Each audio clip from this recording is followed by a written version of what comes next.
आइए यमक अलंकार को देख लेते हैं। यमक अलंकार क्या कहता है? सत्यर्थे पृथगर्थायाः स्वरे व्यंजन संहते क्रमेण तेनैवावृत्तिर यमकम विनिगद्यते।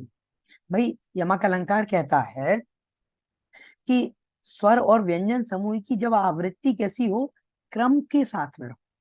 क्रम माने कि एक साथ में हो। जैसे वदनम वदनम कह दिया, शंकरम शंकरम कह दिया, तो ये आवृत्ति कैसी हो रही है? ये आवृत्ति हो रही है क्रम से। ऐसा नहीं कि एक बार शंकर यहाँ आया, दूसरी बार शंकर तो चौथे पाद में आ रहा है, तो वो गलत हो जाएगा। अच्छा, ये भी कह रहे हैं अर्थ भिन्न रहे। अच्छा आगे देखिएगा, लाटानुप्रास वाले भी कह रहे थे, लाटानुप्रास वाले भी कह रहे थे कि अर्थ भिन्न हो तो भी चलेगा। लेकिन अब देखिए, और ये तो ये भी कह रहे हैं कि दोनों पद चाहे निरर्थक हो, चाहे एक निरर्थक हो, प्रथम वाला द्वितीय वाला, हाँ, उनमें से दोनों ही निरर्थक हो या दोनों ही सार्थक हो, कुछ भी हो चलेगा। यमक वाले सबको स्वीकार कर रहे हैं। अब देखिएगा, आपको समझ में आ रहा होगा, ये कह रहे हैं आवृत्ति यहाँ भी हो, स्वर व्यंजन समूह की हो, लेकिन अर्थ भिन्न रहे। लाटानुप्रास वाले भी कह रहे थे। अंतर मैं आपको बता रहा हूं, अंतर क्या है?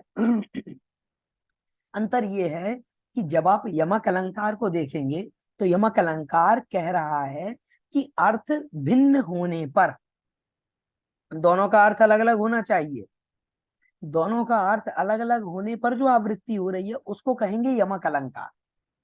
परंतु लाटानुप्रास तब होता है जब आवृत्ति हो, अर्थ भी सेम हो, लेकिन तात्पर्य अलग अलग हो। मतलब अर्थ दोनों का एक जैसा है, लेकिन इससे दूसरा तात्पर्य है, इससे दूसरा तात्पर्य। जब तात्पर्य भिन्न हो जाते हैं, अर्थ तो ज्यों का त्यों है वही रहेगा, लेकिन उससे दूसरा तात्पर्य लिया गया है, इससे दूसरा तात्पर्य जब आ जाएगा, तब इसको हम लाटानुप्रास की श्रेणी में लेंगे। अब अगर कोई नया उदाहरण देखेंगे आप तो आप कंफ्यूज हो जाएंगे, समस्या हो जाएगी। इसलिए मेरा मानना और मेरा कहना और मेरा सजेशन सुझाव यही है आप सबसे, कि आप उन दूसरे उदाहरणों की बजाय जो साहित्य दर्पण के उदाहरण है या फिर काव्य प्रकाश के उदाहरण है, उनको अच्छे से याद कर लीजिए। एक बार स्मरण में आ गया, जैसे लाटानुप्रास का ये उदाहरण और ये उदाहरण, दो उदाहरण हमने दिए हैं। अब इन दोनों को अगर आप एक बार में ही याद कर लेंगे तो आपको याद रहेगा, परीक्षा में सीधा आ जाएगा। यस्य न सविदे दयिता दुग्धहनस्तुहीनि दीदितस्तस्य। आप क्या करेंगे?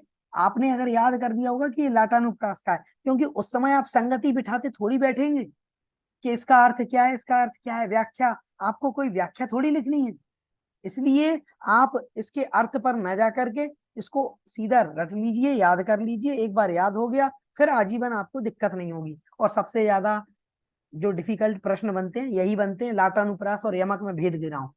और हमारे दुर्भाग्य से हमारे प्रकरण में दोनों ही आ गए हैं। दुर्भाग्य तो नहीं है, सौभाग्य ही मानिए, क्योंकि हमें इस बहाने से इसकी बारीकी समझने और पढ़ने को मिल गई है। तो जो नहीं पढ़ेंगे उनका दुर्भाग्य हो जाएगा। इसलिए आप इन दोनों को अच्छा पक्का कर लीजिए। अब देखिएगा, इसका उदाहरण देख लेते हैं।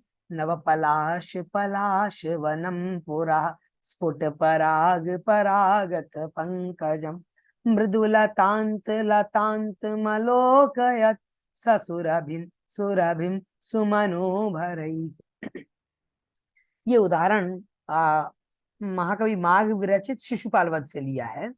और यहाँ पर ये पलाश पलाश की बार बार आवृत्ति हुई, पराग पराग की आवृत्ति हुई, लतांत लतांत की आवृत्ति हुई और सुरभिम सुरभिम की आवृत्ति हुई। और देख लीजिएगा, इन दोनों की आवृत्ति जो हो रही है, इस आवृत्ति में अर्थ जो है दोनों का अलग अलग है। दोनों का अर्थ अलग अलग है, अर्थ सेम नहीं है, अर्थ दोनों का अलग अलग है। शब्द सेम है भले ही, लेकिन उसमें जब आप समस्त पद को अलग कर देंगे तब आपको पता चलेगा कि यहाँ पर वास्तविक रूप में अर्थ भिन्न भिन्न है। इसलिए मेरा कहना है कि आप इन उदाहरणों को याद कर लो कि नव पलाश पलाश बलम पुरा, ये किसका उदाहरण है? यमक का है, भूलना नहीं है आप। अब एक और उदाहरण आता है, साहित्य दर्पण में दिया हुआ है। प्रजा प्रजा स्वावित तंत्र। तो प्रजा प्रजा की दो बार आवृत्ति हुई है। इसका मतलब ये है कि यहाँ पर क्या है, यहाँ पर यमक अलंकार है। एक और आता है उदाहरण, मैंने ये और दिया हुआ है तीसरा। सरस्वती प्रसादम में स्थितिम चित्त सरस्वती सरस्वती कुरुक्षेत्र कुरुक्षेत्र सरस्वती।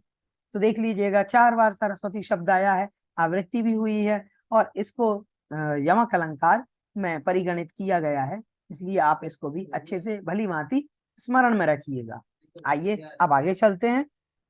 एक और उदाहरण आया है, ये हमारे काव्य प्रकाश से, काव्य प्रकाश के भी उदाहरण हमने लिए मम्मटकृत, तो देख लीजिएगा। ये देखिएगा, सन्नारी भरणो माय माराध्य विदुषेखरम सन्नारी भरणो माय ततस्त्वं पृथ्वीं जय।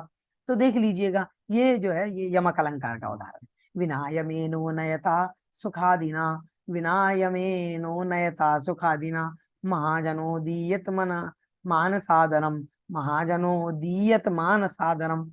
देख लीजिएगा, काव्य प्रकाशकार ने बहुत अच्छे उदाहरण यहाँ पर दिए हैं।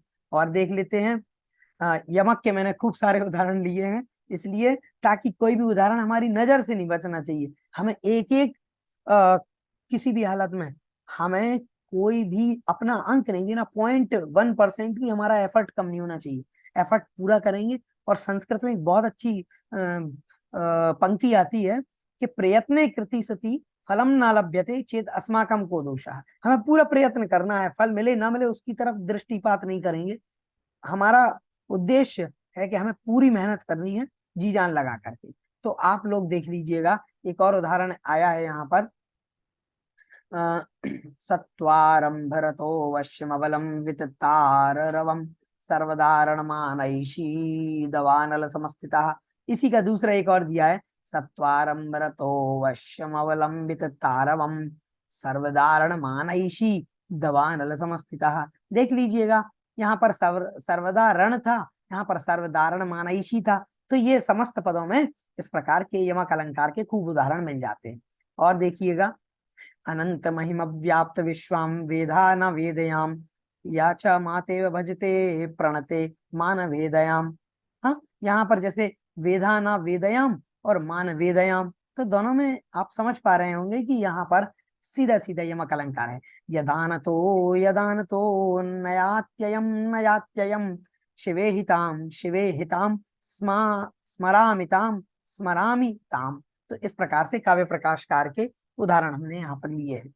आगे चलते हैं, एक और उदाहरण है, ससार साकम दर्पेण कंदर्पेण ससारसा शरण नवाना विभ्राणा ना विभ्राणा शरण नवा। देखिएगा, उल्टा सीधा एक समान जैसा यहाँ पर दृष्टिगोचर हो रहा है, तो बड़ा आनंद आता है। यही तो काव्य का एक आनंद है, प्रीति जो हमने प्रयोजन पढ़ा था ये यहीं पर घटित हो रहा है। एक और उदाहरण है, पराजित मानिनी जनमनः सुमनः सुरभि श्रियम अमृत वारित वारिज विप्लवम स्फुटित ताम्र ताम्र वर्णम जगत। तो ये जो है ये भी उदाहरण बड़ा अच्छा है। और इन्होंने इस प्रकार से, मम्मट जी जो है ना, वो कहते हैं कि यमक अलंकार जो है इसके दो भेद हैं, एक तो पाद वृत्ति यमक और पादांश वृत्ति यमक या पाद भाग वृत्ति यमक, जो पाद के भाग में होती है। और इस प्रकार से कुल मिलाकर के यमक के इन्होंने 11 भेद किए हैं, और इनको आपको याद रखना है कि यमक के 11 भेद इन्होंने बताए।